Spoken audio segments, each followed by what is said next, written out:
Präsens, Perfekt, Präteritum, Plusquamperfekt, Foto 1 und Foto 2.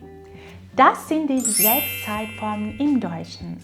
In diesem Video schauen wir uns ganz einfach an, wann du welche Zeitform brauchst, wie du sie bildest und wie du sie im Alltag richtig benutzt. Are you ready? Let's go!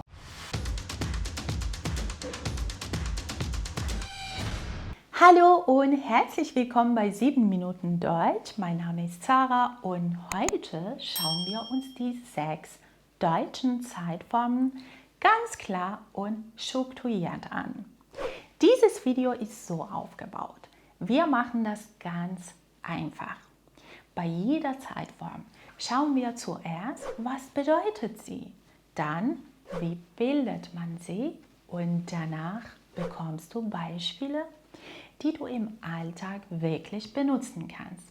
Wir gehen die Zeitformen in der Reihenfolge durch, in der man sie normalerweise auch im Deutschkurs oder in Lehrbüchern lernt.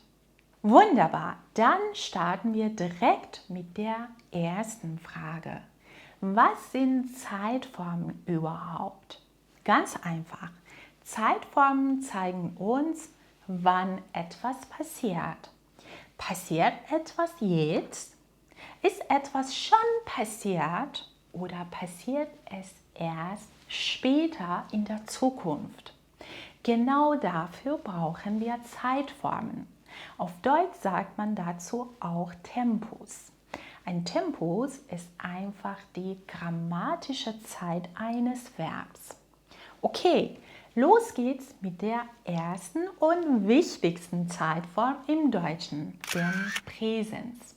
Präsens bedeutet Gegenwart. Das heißt, wir benutzen Präsens, wenn etwas jetzt passiert, genau jetzt. Die Bildung ist meistens ganz einfach. Wir nehmen den Verbstamm und hängen die passende Personalendung dazu. Aber Achtung, regelmäßige und unregelmäßige Verben werden im Präsens nicht immer gleich konjugiert. Bei regelmäßigen Verben bleibt der Verbstamm meistens gleich. Bei unregelmäßigen Verben kann sich der Stamm ändern. Und wann benutzen wir Präsens? Für Dinge, die jetzt passieren. Für Dinge, die regelmäßig passieren und ganz wichtig, auch für feste Zukunftspläne. Okay, jetzt gehen wir zu den typischen Situationen, in denen wir Präsens benutzen. Erstens für Routinen. Das heißt für Dinge, die immer so sind oder regelmäßig passieren. Zum Beispiel, morgens stehe ich immer um 6 Uhr auf. Das ist eine Routine. Das passiert nicht nur einmal, sondern regelmäßig. Deshalb ist das Präsens hier genau richtig. Und schaut mal, das Verb heißt eigentlich aufstehen, aber aufstehen ist ein trennbares Verb. Deshalb steht auf am Ende. Ich stehe um 6 Uhr auf. Und wir benutzen Präsens auch für Dinge, die genau jetzt passieren. Oft steht dann ein Wort wie gerade im Satz. Zum Beispiel, du lernst gerade Deutsch. Das passiert jetzt in diesem Moment. Du machst das gerade, ne? Du schaust gerade dieses Video und lernst dabei Deutsch. Und jetzt wird es interessant. Wir benutzen das Präsens manchmal sogar für die Zukunft. Auf den ersten Blick klingt das vielleicht komisch. Präsens für die Zukunft, hallo? Ja, genau, das geht im Deutschen sehr oft. Im Englischen ist das übrigens ähnlich. Wenn ein Termin feststeht oder etwas schon geplant ist, benutzen wir oft das Präsens. Wichtig ist, wir brauchen meistens eine Zeitangabe. Zum Beispiel, wir fliegen im Februar nach Spanien. Das passiert nicht jetzt. Der Flug ist nicht jetzt. Der Flug ist in der Zukunft. Aber weil der Plan schon fest ist, klingt Präsens hier ganz natürlich. Man kann natürlich auch sagen, wir werden im Februar nach Spanien fliegen. Aber im Alltag sagen viele einfach, wir fliegen im Februar nach Spanien. Jetzt gehen wir in die Vergangenheit. Im Deutschen haben wir 3 wichtige Zeitformen für die Vergangenheit. Das Präteritum, das Perfekt und das Plusquamperfekt. Wir starten mit dem Perfekt. Das Perfekt ist im Deutschen super wichtig, weil wir es im Alltag sehr oft benutzen, besonders beim Sprechen. Wenn wir über etwas sprechen, das in der Vergangenheit passiert ist, benutzen wir meistens das Perfekt. Wir bilden das Perfekt mit 2 Teilen, einem Hilfsverb, also haben oder sein, und dem Partizip 2. Dieses Hilfsverb steht auf Position 2 und am Ende vom Satz steht das Partizip 2. Die meisten Verben bilden das Perfekt mit haben. Man kann grob sagen, ungefähr 90% der Verben. Zum Beispiel das Verb lesen, habe gelesen. Aber es gibt wichtige Ausnahmen. Wenn wir über Bewegung sprechen, benutzen wir oft sein. Bewegung bedeutet, eine Person oder eine Sache bewegt sich von A nach B. Zum Beispiel gehen, fahren, fliegen. Und wir benutzen sein auch oft bei einer Zustandsveränderung. Das bedeutet, etwas verändert sich. Ein Zustand wird anders, zum Beispiel einschlafen, aufwachen. Jetzt schauen wir uns ein paar Sätze an. Wir sind gerade gelandet. Hier haben wir eine Bewegung bzw. eine Veränderung. Das Flugzeug war in der Luft und ist jetzt am Boden. Das Flugzeug ist angekommen. Deshalb sagen wir sind gelandet. Ich habe ein Buch gelesen.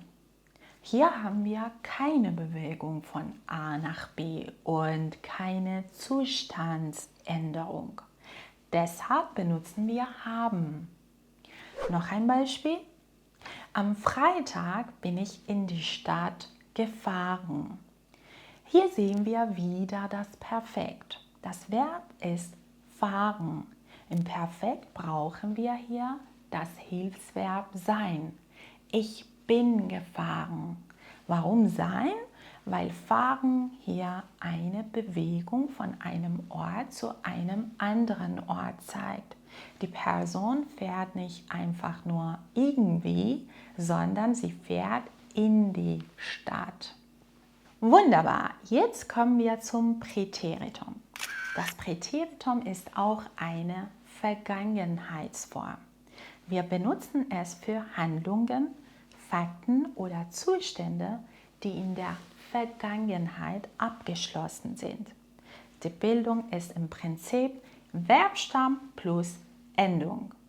Bei regelmäßigen Verben ist das oft relativ einfach, aber bei unregelmäßigen Verben verändert sich oft der Stamm.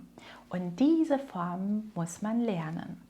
Und ganz wichtig, das Präteritum sehen und hören wir besonders oft in der geschriebenen Sprache, vor allem bei formellen Texten.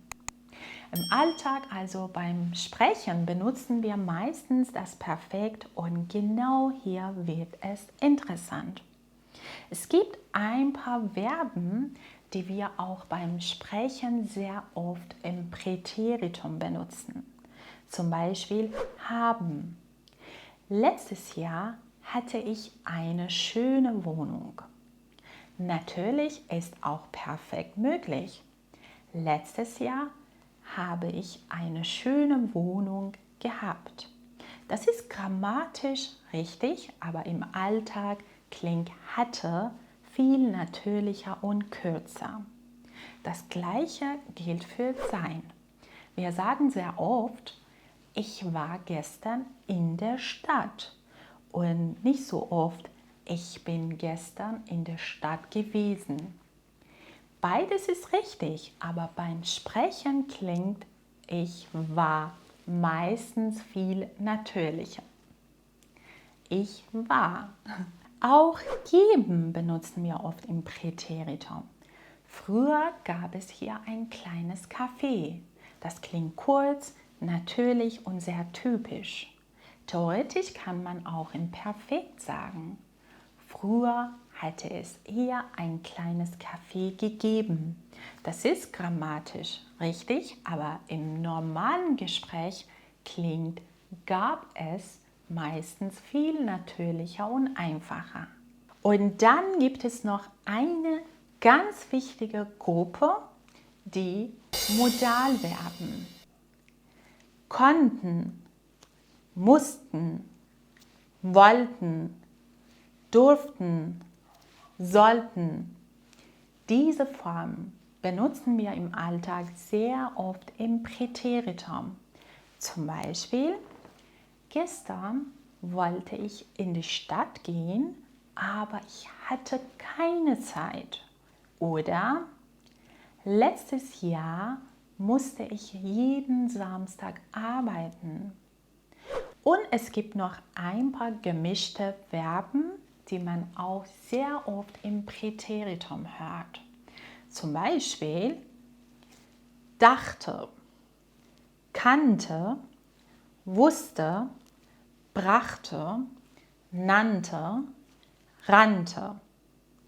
Was gemischte Verben genau sind, schauen wir uns in einem separaten Video an. Für jetzt ist nur wichtig, diese Verben hört man im Alltag sehr oft auch im Präteritum. Zum Beispiel, gestern dachte ich, der Termin war schon um 10 Uhr. Das Verb ist denken, im Präteritum wird daraus dachte. Und noch ein Beispiel. Früher wusste ich nicht, wie wichtig Deutsch im Alltag ist. Das Verb ist wissen. Im Präteritum wird daraus wusste. Beide Formen dachte und wusste sind beim Sprechen total normal. Und jetzt kommen wir zum Plusquamperfekt. Wir benutzen das Plusquamperfekt, wenn wir über etwas sprechen, das noch vor einer anderen Handlung in der Vergangenheit passiert ist. Das heißt, wir haben meistens zwei Handlungen in der Vergangenheit. Eine Handlung ist zuerst passiert, die andere Handlung ist danach passiert. Und die Handlung, die zuerst passiert ist, steht im Plusquamperfekt. Deshalb sagt man auch, das Plusquamperfekt ist die Vergangenheit vor der Vergangenheit. Das Plusquamperfekt bilden wir fast genauso wie das Perfekt. Wir brauchen wieder ein Hilfsverb und das Partizip 2. Beim Plusquamperfekt benutzen wir haben und sein im Präteritum. Die Struktur ist deshalb hatte oder war plus Partizip 2. Nachdem ich gegessen hatte, habe ich eine Freundin getroffen. Das heißt, erst habe ich gegessen, danach habe ich eine Freundin getroffen. Das Essen ist zuerst passiert. Deshalb steht diese Handlung im Plusquamperfekt. Nachdem ich gegessen hatte. Und die zweite Handlung steht im Perfekt. Habe ich eine Freundin getroffen. Ganz wichtig ist hier das Wort nachdem. Nachdem ist grammatisch sehr wichtig, weil es einen Nebensatz einleitet. und bei einem Nebensatz steht das konjugierte Verb am Ende. Nehmen wir noch ein Beispiel dazu. Nachdem ich gefrühstückt hatte, bin ich zur Arbeit gefahren. Der erste Teil ist der Nebensatz. Nachdem ich gefrühstückt hatte, hier steht das konjugierte Verb hatte am Ende. Dann kommt der Hauptsatz. Ich bin zur Arbeit gefahren. Das heißt, erst Frühstück, dann Arbeit. Das Plusquamperfekt ist beim Sprechen nicht immer die wichtigste Zeitform. Im Alltag benutzen viele Menschen oft einfach das Perfekt. Aber in der geschriebenen Sprache, in Prüfung, in Texten oder wenn du sehr korrekt sprechen möchtest, solltest du das Plusquamperfekt schon richtig benutzen. Und jetzt schauen wir nach vorne, also in die Zukunft. Foto 1. Foto 1 benutzen wir, wenn wir über etwas sprechen, das in der Zukunft passiert. Und so bilden wir diese Zeitform. Werden plus Infinitiv. Das bedeutet, wir konjugieren werden und das Hauptverb steht am Ende im Infinitiv. Wie ich am Anfang schon gesagt habe, benutzen wir im Deutschen sehr oft einfach das Präsens mit einer Zeitangabe, wenn wir über die Zukunft sprechen. Zum Beispiel, am Wochenende besuche ich meine Eltern. Das klingt ganz normal, aber in formellen Situationen können wir auch Foto 1 benutzen. Das Foto 1 ist wirklich vielseitiger als viele denken.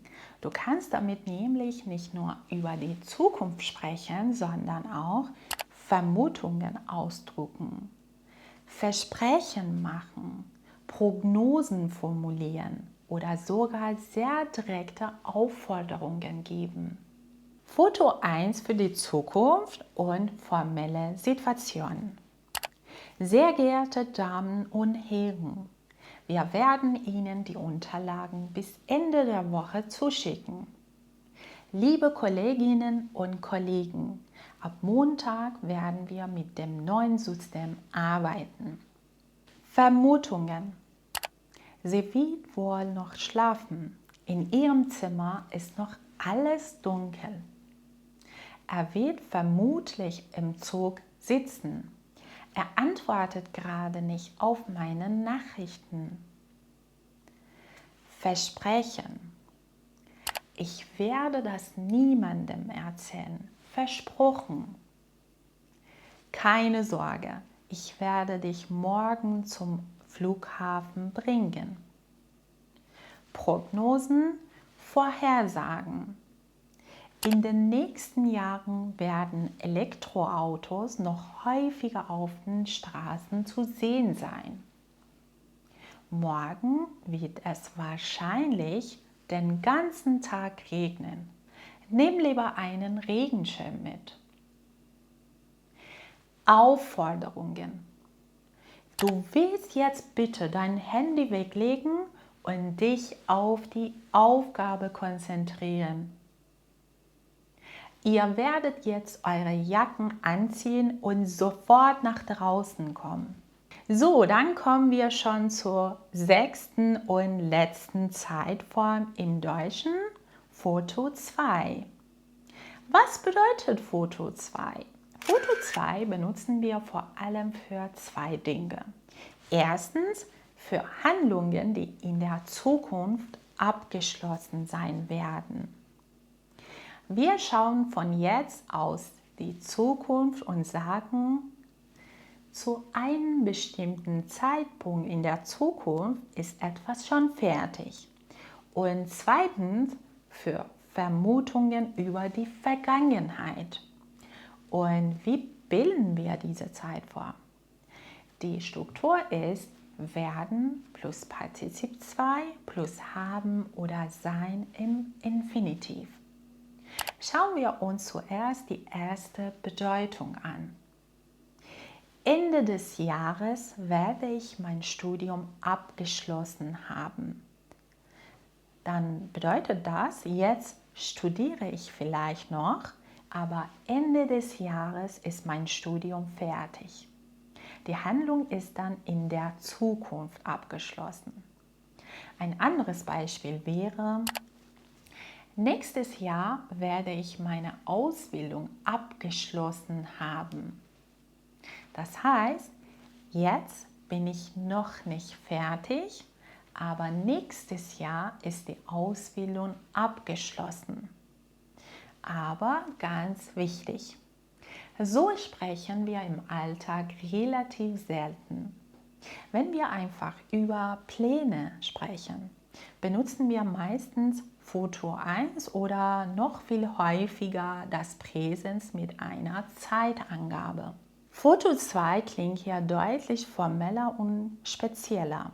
Deshalb hört man Foto 2 in der Realität oft eher bei Vermutungen über die Vergangenheit. Und dafür benutzen wir wieder kleine Wörter wie wohl, wahrscheinlich, vermutlich. Der Unterschied zu Foto 1 ist hier ganz wichtig. Mit Foto 1 können wir eine Vermutung über die Gegenwart ausdrucken. Mit Foto 2 drücken wir aber eine Vermutung über die Vergangenheit aus. Zum Beispiel, wo war Lena gestern? Dann könnte man antworten, sie wird wohl zu Hause gewesen sein. Das bedeutet, wir wissen es nicht genau, aber wir vermuten, dass sie gestern zu Hause war. Oder stell dir vor, dein Freund wollte zur Uni, aber er ist viel zu spät von zu Hause losgegangen. Dann kann man sagen, er wird wahrscheinlich den Bus verpasst haben. Das heißt, ich weiß es nicht sicher, aber ich vermute, dass er den Bus verpasst hat. So ihr Lieben, das war's für heute. Ich hoffe sehr, dass dir dieses Video gefallen und geholfen hat. Wenn dir diese Erklärung geholfen hat, freue ich mich riesig über einen Daumen nach oben. Und wenn du meinen Kanal noch nicht abonniert hast, dann abonniere ihn gerne und aktiviere auch die Glocke, damit du kein neues Video mehr verpasst. Und jetzt meine Frage an dich. Welche Zeitform ist für dich am schwierigsten? Präteritum, Plusquamperfekt oder Foto 2? Schreib es mir sehr gerne unten in die Kommentare. Wir sehen uns schon bald wieder in meinem nächsten Video. Mach's gut und bis zum nächsten Mal. Tschüss!